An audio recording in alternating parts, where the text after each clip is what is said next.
But Israel violated the instructions about the things set apart for the Lord. A man named Achan had stolen some of these dedicated things, so the Lord was very angry with the Israelites. Achan was the son of Carmi, a descendant of Zimri, son of Zerah of the tribe of Judah. Joshua sent some of his men from Jericho to spy out the town of Ai, east of Bethel, near Beth-aven. When they returned, they told Joshua, "There's no need for all of us to go up there. It won't take more than 2,000 or 3,000 men to attack Ai. Since there are so few of them, don't make all our people struggle to go up there." So approximately 3,000 warriors were sent, but they were soundly defeated. The men of Ai chased the Israelites from the town gate as far as the quarries, and they killed about 36 who were retreating down the slope. The Israelites were paralyzed with fear at this turn of events, and their courage melted away. Joshua and the elders of Israel tore their clothing in dismay, threw dust on their heads, and bowed face down to the ground before the ark of the Lord until evening. Then Joshua cried out, "O sovereign Lord, why did you bring us across the Jordan River if you're going to let the Amorites kill us? If only we had been content to stay on the other side. Lord, what can I say now that Israel has fled from its enemies? For when the Canaanites and all the other people living in the land hear about it, they will surround us and wipe our name off the face of the earth. And then what will happen in honor of your great name?" But the Lord said to Joshua, "Get up. Why are you lying on your face like this? Israel has sinned and broken my covenant.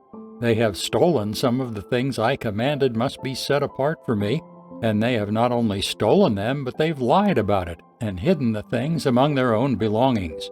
That is why Israelites are running from their enemies in defeat. For now Israel itself has been set apart for destruction. I will not remain with you any longer unless you destroy the things among you that were set apart for destruction.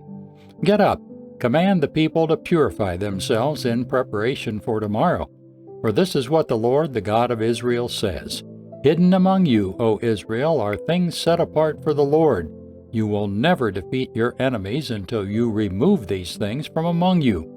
In the morning you must present yourselves by tribes, and the Lord will point out the tribe to which the guilty man belongs. That tribe must come forward with its clans, and the Lord will point out the guilty clan. That clan will then come forward, and the Lord will point out the guilty family. Finally, each member of the guilty family must come forward one by one. The one who has stolen what was set apart for destruction will himself be burned with fire, along with everything he has, for he has broken the covenant of the Lord and has done a horrible thing in Israel. Early the next morning, Joshua brought the tribes of Israel before the Lord, and the tribe of Judah was singled out. Then the clans of Judah came forward, and the clan of Zerah was singled out. Then the families of Zerah came forward, and the family of Zimri was singled out. Every member of Zimri's family was brought forward person by person, and Achan was singled out. Then Joshua said to Achan, "My son, give glory to the Lord, the God of Israel, by telling the truth. Make your confession and tell me what you've done. Don't hide it from me." Achan replied, "It is true, I have sinned against the Lord, the God of Israel. Among the plunder, I saw a beautiful robe from Babylon, 200 silver coins, and a bar of gold weighing more than a pound. I wanted them so much that I took them. They are hidden in the ground beneath my tent, with the silver buried deeper than the rest." So Joshua sent some men to make a search. They ran to the tent and found the stolen goods hidden there just as Achan had said, with the silver buried beneath the rest. They took the things from the tent and brought them to Joshua and all the Israelites. Then they laid them on the ground in the presence of the Lord.